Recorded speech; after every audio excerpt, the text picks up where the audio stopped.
इसने चैनल को सब्सक्राइब नहीं किया, जल्दी से इस चैनल को सब्सक्राइब कर लें और मेरी आपसे गुजारिश है यह पूरा नवल पढ़ें। यह नया नवल आज से मैं शुरू कर रही हूँ। मुझे उम्मीद है आप सबको पसंद आएगा। हुमा मेरे रूम में आई और मेरे कपड़े उठाते हुए बोली, भाई उठ जाएं, बहुत सो लिया है। आपका मुर्गा काका कर रहा है और तुम सोए हुए हो। हुमा मेरी बड़ी बहन ने कहा तो मैं उसे अपने रूम में मौजूद पाकर बहुत शर्मिंदा हुआ क्योंकि नींद में मेरी हालत खराब थी।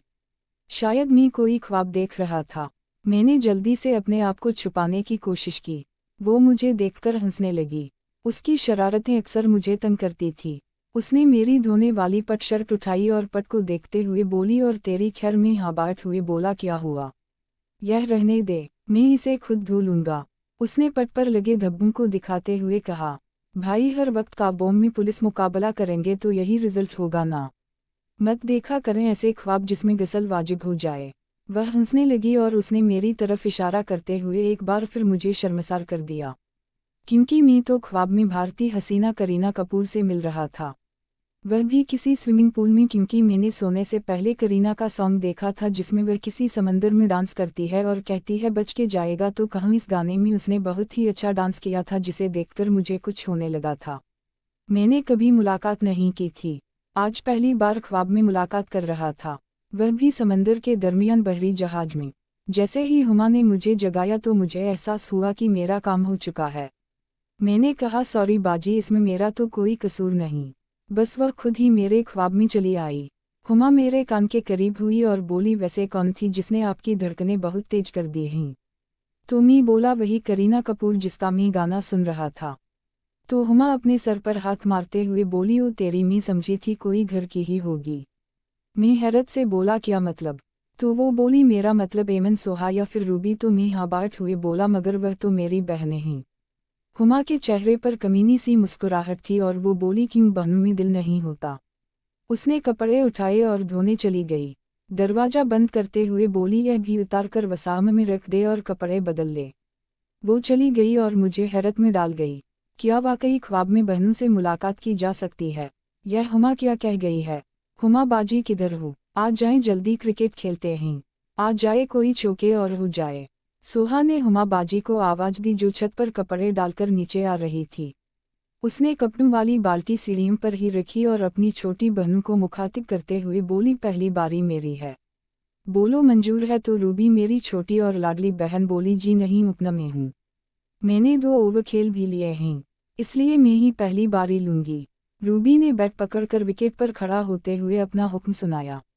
तो मेरे चाचा की बेटी एमन बोली, तुम सब बहनें रहने दो, मैं ओपनिंग करती हूँ। इन लोगों ने पेप्सी के डाले प्लास्टिक के रखकर विकेट बनाई हुई थी और टेप बॉल से खेल रही थी। क्रिकेट का जुनून सर चढ़कर बोल रहा था क्योंकि एशिया कप के मैच हो रहे थे। इनकी बहस चल रही थी। कोई कह रही थी पहले मैं लूंगी, कोई कह रही थी पहले मैं लूंगी, जबकि मैं छत पर खड़े इस ड्रामे को बड़ी देर से देख रहा था। आखिरकार पहले बैटिंग रूबी की ही आई। 121 बॉल हर खिलाड़ी ने खेलने हैं। जिसका स्कोर सबसे ज्यादा होगा, अगली बार उसकी पहली बारी होगी। मंजूर है। रूबी बैटिंग कर रही थी और मेरी बड़ी बहन हुमा बॉल करवा रही थी। फील्डिंग में लेफ्ट साइड पर मुझसे छोटी बहन सोहा खड़ी थी। उसके मकालिपा सिंक में मेरी कजिन एम खड़ी हुई थी। रूबी ने पहले ही बॉल पर अपने से बड़ी बहन हुमा को चौका दे मारा। गेंद सोहा के हाथों से निकलकर दीवार के साथ लगी। रूबी ने मुक्का लहराते हुए हुमा को गुस्सा दिलाया और बोली, क्या मास्टर स्ट्रोक मारा है मैंने? आज मैं फॉर्म में हूँ, बहुत मारूंगे। तो हुमा बाजी ने डंटट हुए सोहा को कहा कि तुम बॉल भी नहीं पकड़ सकती, तुम्हारे हाथ से निकल गया है, पकड़ना भी नहीं आता ढंग से। हुमा ने बाबाट हुए कहा तो ऑफसाइड से एम ने आवाज दी। यार क्यों गुस्सा कर रही है? नादान है, सीख जाएगी बेचारी। अब तुम शादीशुदा हो तो तुमसे छूट जाता है अक्सर, वो तो गैर शादीशुदा है। जब उसकी बारी आएगी वह भी सीख जाएगी कि कैसे बॉल पकड़नी है। दोनों के चेहरे पर कमीनी सी मुस्कुराहटें नजर आई और अगली बॉल करने लगी। अगली बॉल पर रूबी ने ड्राइव मारते हुए एमन की तरफ खेला। एमन ने बहुत जल्दी बॉल को पकड़ लिया और उसकी फील्डिंग देखकर सब तालियां बजाने लगे। मेरी यह 3 बहनें हैं। सबसे बड़ी है हुमा बाजी जिसकी शादी हुई है मेरे कक्ड़ भाई नोमान यानी नोमी से। शादी के कुछ ही देर बाद दोनों में लड़ाई हो गई तो हुमा बाजी अपने घर वापस आ गई। उसकी उम्र 25 साल है और गोरी रंगत है। घम की मुटियार है पर स्मार्ट है। शायद खेतों में कामकाज की वजह से सख्त जान है। दूसरे नंबर पर सोहा है। हाल ही में उसने मैट्रिक किया है और उसकी उम्र अब 19 साल है और उसके बाद मैं हूँ। मेरा नाम इमरान है। मैं मैट्रिक में हूँ और मेरी उम्र 16 साल है। कद ठीक है, अपनी उम्र से बड़ा लगता हूँ। शायद गायेटा का असर है या फिर जवानी का तूफान है। आखिर में मेरी छोटी बहन रूबी है जो मुझसे सिर्फ 1 साल छोटी है। वो नेटा क्लास में है, घर में सबसे लाडली है। सब घर वाले उस पर अपनी जान वाट हैं क्योंकि वह सबसे छोटी है घर में और मैं उनका इकलौता भाई हूँ।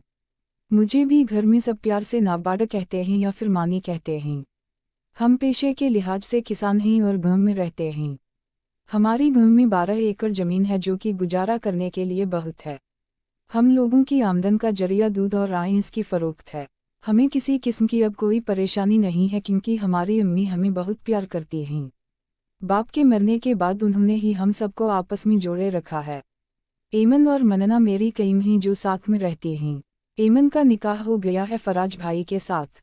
अभी औकासटी नहीं हुई जबकि मनाल मेरी बहन रूबी की क्लास में पढ़ती है।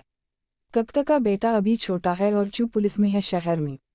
कहानी में टापा होते रहेंगे। चलिए शुरू करते हैं कि मां का लाडला कैसे बिगड़ गया। हालात ऐसे थे कि चौधरी बागी हो गया और आप तो जानते हैं कि जब वह बागी हो जाता है तो फिर नहीं देखता कि सामने कौन है। बस जहूं जो मिल गया उससे मुलाकात हो गई। जिसने किसी औरत पर दिल नहीं हारा समझ लो वह मुर्दा शख्सियत का मालिक है। रूबी ने 12 बॉल खेलकर 20 रन बनाए थे, जबकि आखिर में हुमा बाजी की बैटिंग जारी थी। उन्हें अगली बार पहले बारी हासिल करने के लिए 21 रन दरकार थे। वह 12 पर खेल रही थी और 4 बॉल बाकी थे। एमन ने बॉल करवाते हुए अपनी उंगलियों पर थूक लगाते हुए बॉल पर लगा दिया और अपनी टांग पर रगड़ने लगी। शायद वह खुद को शोएब अख्तर समझ रही थी। हुमा ने बॉल की लाइन को मिस किया और बॉल मिस कर दिया। अगली 2 बॉल पर उसे 7 रन दरकार थे।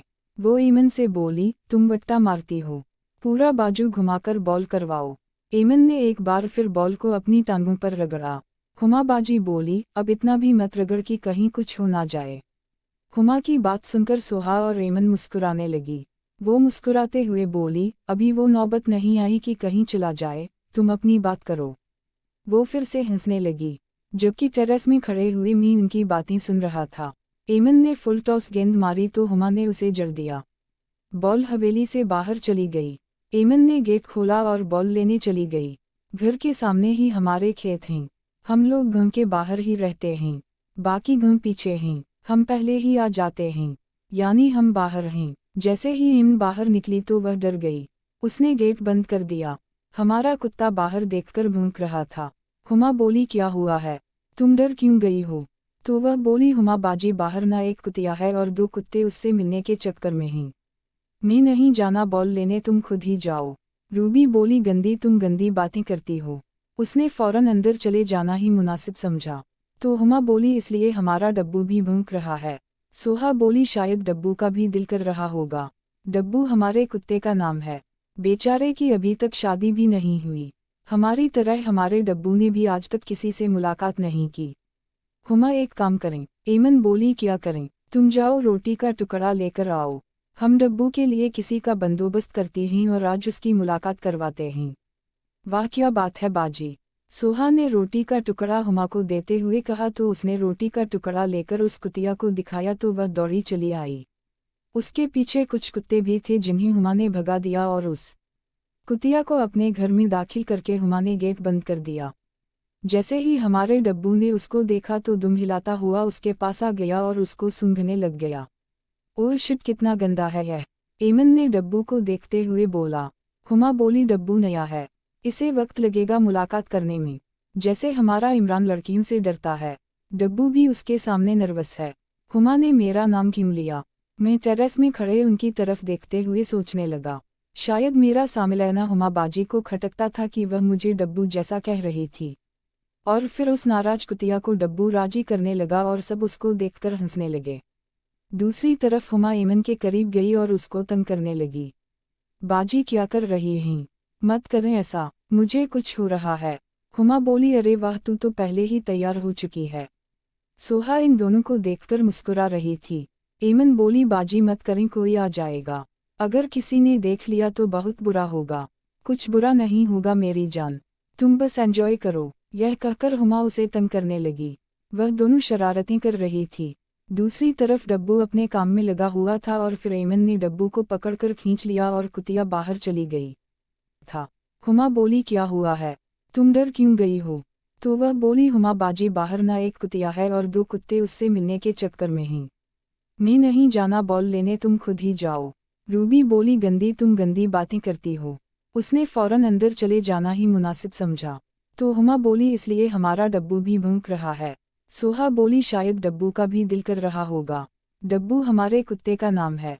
बेचारे की अभी तक शादी भी नहीं हुई। हमारी तरह हमारे डब्बू ने भी आज तक किसी से मुलाकात नहीं की। हुमा, एक काम करें। ऐमन बोली, क्या करें? तुम जाओ रोटी का टुकड़ा लेकर आओ। हम डब्बू के लिए किसी का बंदोबस्त करती हैं और आज उसकी मुलाकात करवाते हैं। वाह, क्या बात है बाजी। सोहा ने रोटी का टुकड़ा हुमा को देते हुए कहा तो उसने रोटी का टुकड़ा लेकर उस कुतिया को दिखाया तो वह दौड़ी चली आई। उसके पीछे कुछ कुत्ते भी थे जिन्हें हुमा ने भगा दिया और उस कुतिया को अपने घर में दाखिल करके हुमा ने गेट बंद कर दिया।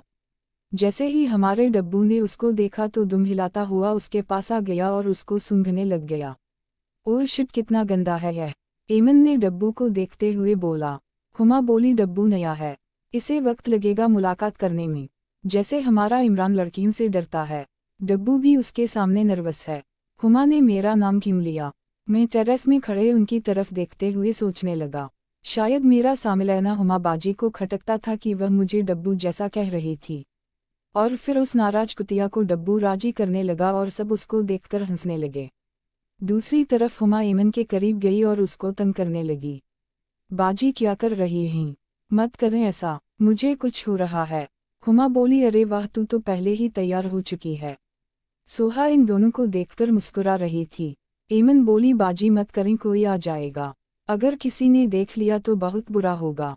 कुछ बुरा नहीं होगा मेरी जान, तुम बस एंजॉय करो। यह कहकर हुमा उसे तंग करने लगी। वह दोनों शरारतें कर रही थी। दूसरी तरफ डब्बू अपने काम में लगा हुआ था और फिर ऐमन ने डब्बू को पकड़कर खींच लिया और कुतिया बाहर चली गई।